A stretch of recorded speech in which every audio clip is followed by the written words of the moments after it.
Hi everyone, my name is Nidhi Bhatnagar. अब हम कर रहे हैं हिस्ट्री का चैप्टर 3 क्लास 10th का। हमारा पार्ट है ये, लगभग शायद 15th पार्ट है ये हमारा 3.4। अब हम यहाँ तक पहुँच गए हैं, द ग्रेट डिप्रेशन। अब क्या होता है, जो विश्व युद्ध हो जाता है उसके बाद धीरे धीरे इकोनॉमी संभाल ही रहे होते हैं सब अपनी, की अचानक से आ जाती है महामंदी, पूरी दुनिया में आती है, बहुत ज़्यादा प्रॉब्लम्स आती हैं। अब देखिए क्या होता है।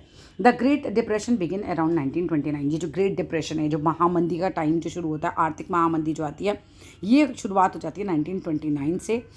और ये कब तक बनी रहती है? Lasted till the mid 1930s तक ये बनी रहती है। During this period most part of the world experience करते हैं कैटेस्ट्रॉफिक डिक्लाइन इन प्रोडक्शन। मतलब एक तरीके से भयानक तौर पे भयानक गिरावट आ जाती है। प्रोडक्शन बहुत कम हो जाता है, एम्प्लॉयमेंट बहुत कम हो जाता है, लोगों की इनकम बहुत कम हो जाती है और व्यापार भी बहुत कम हो जाता है। The exact timing and impact of the depression worry करती है अक्रॉस कंट्रीज। इस कंट्री में कभी आएगा थोड़ा बहुत और इसमें थोड़ा सा लेट पहुंचा डिप्रेशन या जल्दी आया। इस तरीके से वो कह रहे हैं कि टाइम और मतलब एक प्रभाव जो था वो देखा जा सकता है थोड़ा बहुत अलग अलग कंट्रीज़ के ऊपर। बट इन जनरल अगर हम बात करें तो एग्रीकल्चरल रीजन्स जहाँ पर खेती ज़्यादा होती है वो रीजन्स और कम्युनिटीज़ जो थी ये बुरे तरीके से फर्स्ट अफेक्टेड थी जब ये ग्रेट डिप्रेशन का टाइम आया था। This was because the fall in agricultural prices. जो भी खेती वाला सामान था उसके प्राइजेस अचानक बहुत ज़्यादा गिर गए थे, ठीक है, बहुत ज़्यादा गिर गए थे। And more prolonged than in the prices of industrial goods. और किस तरीके से, और ये ना गिरते चले गए थे काफ़ी टाइम तक, ये सब चलता रहा। भारी गिरावट बहुत ज़्यादा समय तक बनी रही थी। जो भी चीज़ें वो उगा रहे थे, ठीक है, उनकी कीमत बहुत ज़्यादा गिरी, भारी इनकम उनका फिर कम हो गया। इसी तरीके से बहुत ज़्यादा टाइम तक ये कमी बनी रही थी अगर हम कंपेयर करते हैं इंडस्ट्रियल गुड्स के मुकाबले। बेसिकली हम ये बात कर रहे हैं कि इंडस्ट्रियल गुड्स पर उतना ज़्यादा असर नहीं आया जितना कि एग्रीकल्चरल गुड्स पे इसका असर आया था ग्रेट डिप्रेशन का। क्या हुआ था basically, the depression was caused by the combination of several factors. ये लिखने के लिए आ सकते हैं कि भाई क्या फैक्टर्स थे ना, क्यों आया था great depression. We have already seen how fragile the post war world economy was. World economy जो थी बहुत फ्रेजाइल थी, बहुत ही कमज़ोर थी, है ना। जब वॉर खत्म होती है तो सभी देशों की हालत तो बहुत बुरी तरीके से खस्ता थी। पहला कारण तो ये होता है कि agriculture over production remained a problem. अब क्या हो रहा है कि पहले के जितने भी देश युद्ध लड़ने गए हुए थे उनकी बजाय जो जहाँ पर भी खेती होती होगी, कुछ और देशों ने अपने अपने आप को आगे बढ़ाया था और उन्होंने वो चीज़ें उगानी शुरू कर दी थी, क्योंकि एक तरीके से मार्केट में तो उतारनी है वो चीज़ें। अब जैसे ब्रिटेन वगैरह समझ लो, अगर वो लड़के आए तो धीरे धीरे इन्होंने क्या किया, इन्होंने वापस से अपनी एग्रीकल्चरल शुरू किया एक्टिविटीज़ को। जब ये भी उगाने लगे, जो नए थे वो भी उगाने लगे और सब उगाने लगे, तो फिर क्या होगा, जो भी सामान है एग्रीकल्चरल प्रोडक्ट्स हैं वो बढ़ जाएंगे मार्केट के अंदर। जैसे ही बढ़ेंगे, बहुत ज़्यादा बढ़ने लगे, जब बढ़े तो एग्रीकल्चरल प्राइजेस जो थे वो अचानक से बहुत ज़्यादा नीचे आ गए, ठीक है। This was made worse by falling agricultural prices. तो एक तरीके से डिप्रेशन इस तरीके से वर्स हो गया था कि जो भी एग्रीकल्चरल चीज़ें थी उनके प्राइजेस बहुत ज़्यादा गिर गए। As prices stumbled and agricultural income decline होने लगी। जैसे ही हम बोले अगर कि प्राइजेस में भारी गिरावट आती है तो ऐसे ही कीमतें जो मतलब गिरने लगती हैं, तो आमदनी भी किसानों की गिरने लगती है ना। कीमतें गिरी तो किसानों की आय भी घटने लगी, है ना। प्राइजेस स्लम्प्ड हुए, स्लम्प्ड एक तरीके से गिरे। एंड एग्रीकल्चरल इनकम भी डिक्लाइन होने लगी। Farmers tried to expand production.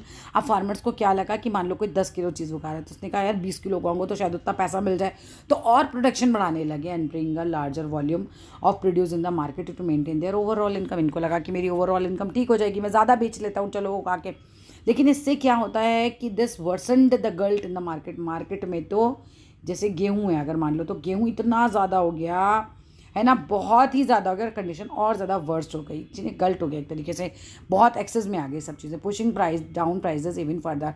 अब इससे प्राइजेस और ज़्यादा कम होने लगे। And farm produce rotted for the lack of buyers, because buyers इतने ज़्यादा नहीं थे जितना कि सामान मार्केट में आ गया था बिकने के लिए, खाने पीने का, और प्राइजेस और ज़्यादा गिर गए थे। इसीलिए कह रहे हैं कि एग्रीकल्चरल जो प्रोड्यूसर्स थे, है ना, फार्मर्स थे, उन पर इसका बहुत ज़्यादा प्रभाव पड़ा था। दूसरा रीज़न आता है कि in the mid 1920s many countries ने फाइनेंस किए थे their investments through loans from US. हमने बताया कि यूएस जब था 1920 तक आ जाते, यूएस जो था काफ़ी अमीर हो गया और वो दूसरों को उधार देने लगे। जब दूसरों को यूएस उधार देने लग गया था तो सब लोग जो फाइनेंस करवा लेते थे अपने इन्वेस्टमेंट वगैरह, लोन वगैरह के थ्रू यूएस से पैसा मिल जाता था और सब बढ़िया चलने लगा। While it was often extremely easy to raise loan in the US when was good. मतलब जब चीज़ें सही चल रही थी तो यूएस से लोन लेना काफ़ी ज़्यादा एक्सट्रीमली ईजी था, ठीक है, लोन उठाना वहाँ से। तो लोग जो थे यूएस से लोन ले लेते थे और अपना काम धंधा शुरुआत कर लेते थे। यूएस ओवरसीज़ लेंडर बन गया था, पैनिक हो गया। लेकिन अब ये भी at the first sign of trouble, जैसे ही उसने महामंदी का काल देखा तो पहला साइन देखते ही वो भी परेशान हो गया। यूएस के लोग बोले हमने तो बहुत पैसा मार्केट में लगा रखा है, इसको तो उठा लो फटाफट से, ठीक है, वापस अपना पैसा निकालो। तो in the first half of 1928 अगर हम बात करते हैं तो US overseas loan amounted to over 1 million. अगर हम बात करते हैं तब तक तो 1 बिलियन चल रहा था, 1928 तक 1 मिलियन का लोन जो बाहर दिया हुआ था उसने। A year later it was 1/4 of the amount, 1 billion का 1/4 रह गया है ना। एक साल बीतते यूएस ने सारा पैसा दुनिया से अपना वापस मांगना शुरू कर दिया। Countries that dependent crucially on US loans now affected in acute crisis. अब मान लीजिए कंपनी ने यूएस से बहुत सारा 50 लाख रुपए उधार ले रखा है, अब ये बोले 50 लाख वापस दे तो कंपनी क्या करेगी, बंद करेगी अपनी कंपनी, बेचेगी, यूएस को पैसा वापस देगी। तो इस तरीके से जो था लोन वापस लेने की वजह से जो दुनिया है वहाँ पे जो कंट्रीज़ जो यूएस से लोन ले लेके काम चला रही थी उनको बहुत ज़्यादा परेशानियों का सामना करना पड़ा। एक तरीके से क्राइसिस हो गया।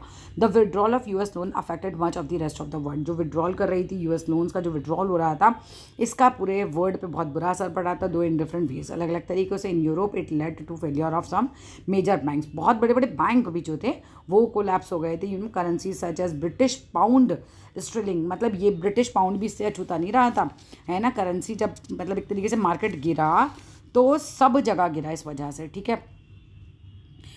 जो बैंक मतलब बोल रहे हैं बैंक करप्ट हो गए, पूरे कोलैप्स हो गई, करेंसी वगैरह सब कुछ, ये सब कुछ हुआ था। In Latin America and elsewhere it intensified the slump in agriculture and raw material prices. अब इस तरीके से बहुत ज़्यादा क्या होता है इन लैटिन अमेरिका की अगर हम बात करते हैं तो वहाँ पर, या फिर कहीं और की भी बात करते हैं, तो इससे क्या होता है एग्रीकल्चर प्रोडक्ट्स की प्राइसेस बहुत ज़्यादा गिरे, रॉ मटेरियल के प्राइस बहुत ज़्यादा गिर गए। तो US attempted to protect its economy.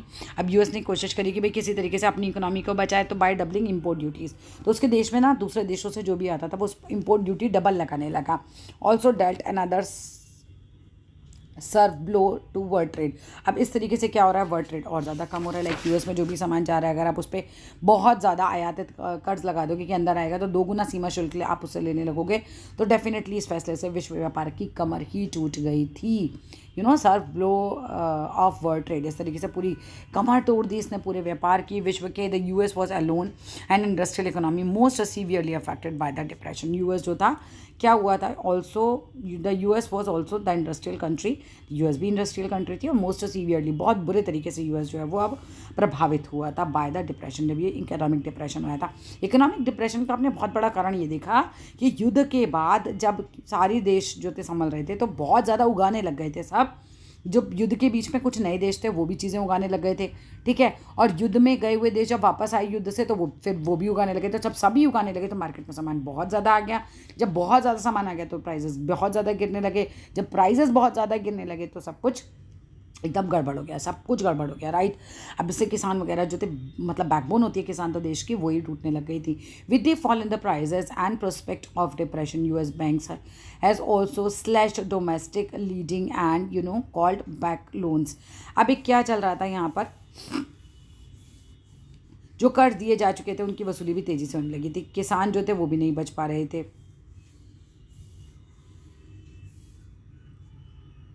हाँ ठीक है, इंडस्ट्रियल, भाई हम ये बात कर रहे थे कि यूएस भी जो है उस पर मतलब औद्योगिक देश है, ठीक है, और उस पर भी मंदी का बहुत बुरा असर पड़ा था। अमेरिका को भी ये सब झेलना पड़ा था। कीमतों में कमी आई। मंदी की आशंका को देखते हुए अमेरिकी बैंकों ने क्या किया, घरेलू कर्ज देना बंद कर दिया। घरेलू कर्ज क्या होता है, जो मतलब डोमेस्टिक लेंडिंग होती है, लाइक आप अपने देश में ही जो कंपनियां खोलना चाह रहे हैं उनको, है ना, उधार दे रहे हैं। तो अब ये भी जो है बहुत बुरे तरीके से बंद करने लगा यूएस।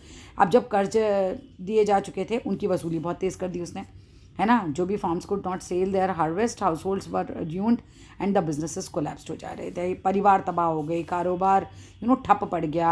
आमदनी में गिरावट आने पर अमेरिका के बहुत सारे परिवार करीब जो थे वो क्या हुआ, कर्ज नहीं चुका पा रहे थे, है ना, जिन्होंने उधार लेके वो काम चला रहे थे, लेकिन जिसके चलते उनके मकान, कार, सारी ज़रूरी चीज़ें वो कुर्की कर ली गई थी। एक तरीके से कोलैप्स हो गया था, सब कुछ बर्बाद होने लगा था एक तरीके से, राइट। क्योंकि देखो सरकार अगर अपना पैसा वापस मांगेगी, बोलेगी मैंने लोन दे रखा था मुझे वापस चाहिए, बिल्कुल वापस चाहिए। अब आपको वापस देना है तो आपने उस लोन पे कार खरीद रखी हो, घर खरीद रखा हो, या कोई भी सामान खरीद रखा हो, तो डेफिनेटली आप उसे पूरा बेच दोगे, कुछ भी करोगे, या गवर्नमेंट आपका वो सामान ले लेगी।